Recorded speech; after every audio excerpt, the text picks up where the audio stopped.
mois de la femme et de l'engagement politique, mois de mars dédié à la célébration des femmes politiques, surtout des femmes qui se retrouvent dans la sphère politique, met en lumière des figures politiques emblématiques.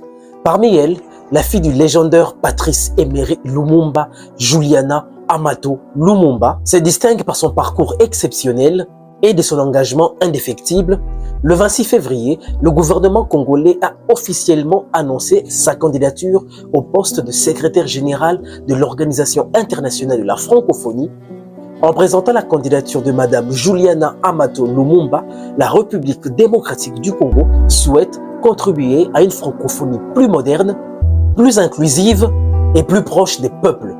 Son parcours exceptionnel et son engagement pour les femmes et les jeunes et sa vision d'une francophonie solidaire en font une candidate de conviction et d'action, a déclaré M. Crispin Panzou, ministre délégué près la ministre d'État des Affaires étrangères et coopération internationale en charge de la francophonie et diaspora congolaise. Pour la petite histoire, Juliana Amato Lumumba est née en août 1955 de l'union entre le tout premier Premier ministre Patrice Emery Lumumba et de Pauline Opango.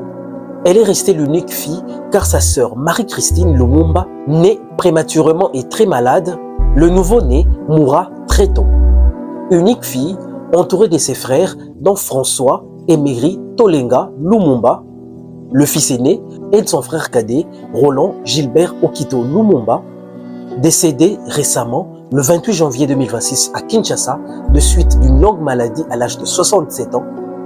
Forte de plus de 30 ans d'expérience dans la gouvernance publique, la diplomatie culturelle, la coopération internationale et les leaderships économiques africains, Madame Juliana Amato Lumumba est une figure reconnue sur la scène panafricaine et internationale.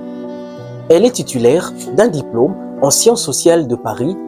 Son engagement public l'a conduit ensuite à occuper de postes majeurs au sein de l'État congolais, notamment comme vice-ministre de l'Information, puis ministre de la Culture 1997 à 2001. Pour la République démocratique du Congo, la candidature de Madame Juliana Amato Lumumba au poste de secrétaire général de l'Organisation de la francophonie s'appuie sur des stratégies majeures, un leadership politique confirmé au plus haut niveau de l'État, une expertise panafricaine unique ou avérée, en intégration économique et coopération régionale, une diplomatie culturelle reconnue, forgée dans des représentations officielles internationales, une maîtrise du multilinguisme français, arabe, lingala, swahili. Mais en soi, c'est quoi la francophonie? La francophonie, également appelée monde francophone ou espace francophone, désigne l'ensemble des personnes ou des États qui parlent français, une langue parlée sur les 5 continents par plus de 321 millions de locuteurs. L'Organisation internationale de la francophonie regroupe 88 États et gouvernements pour promouvoir la langue française, la diversité culturelle, le développement et surtout la paix. Dans toute chose, il y a des ténors, pour ne pas dire de pionniers. En ce qui concerne la francophonie, Léopold Sédar Senghor et ses homologues tunisiens, Habib Bourguiba, et nigériens, Amani Diori, ainsi que le prince Norodom Sihanouk du Cambodge, sont considérés comme les 4 fondateurs de la francophonie. Quelle est la mission du secrétaire général de l'Organisation de la francophonie? Conduire l'organisation de l'OIF sur la scène internationale dans la promotion de la paix, la solidarité, le développement. Quel est le revers de la médaille dans la présidence de l'OIF?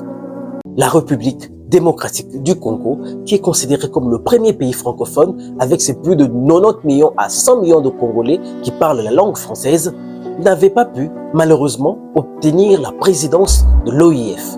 Elle est présidée par Louise Mushikiwabo, élue secrétaire générale de l'OIF le 12 octobre 2018, lors du 17e sommet de la francophonie qui s'est tenu à Erevan, en Arménie. Elle a pris ses fonctions en janvier 2019 et a été réélue par consensus pour un second mandat de 4 ans le 20 novembre 2022 à Djerba, en Tunisie. Nous sommes tous conscients que le Rwanda est un pays anglophone. Et par quel mécanisme Madame Louise Mushikiwabo doit-elle présider la francophonie, et ce pendant 8 ans, et veut briguer un 3e mandat à la tête de cette organisation?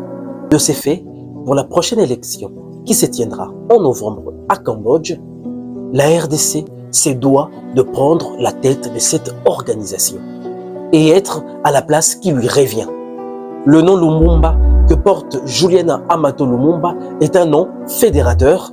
Que tous les continents africains puissent s'aligner derrière la RDC pour ce poste important, que la sagesse africaine soit dans l'agir de pays membres le jour de l'élection pour le nouveau secrétaire général de l'OIF en novembre de l'année en cours et que la République démocratique du Congo puisse triompher. Laissez-nous un commentaire si vous voulez voir la RDC ou soit le Rwanda pour un troisième mandat à travers sa représentante Louise Mushikiwabo à la tête de l'organisation de la francophonie. A plus, abonnez-vous sur notre chaîne YouTube Rabat Batalungu et c'est le même profil également sur Facebook mais sous le nom Rabat Politique sur TikTok et Instagram. A plus, pour suivre de près l'évolution ainsi que l'élection qui se tiendra en novembre à Cambodge pour les nouveaux secrétaires généraux de l'OIF.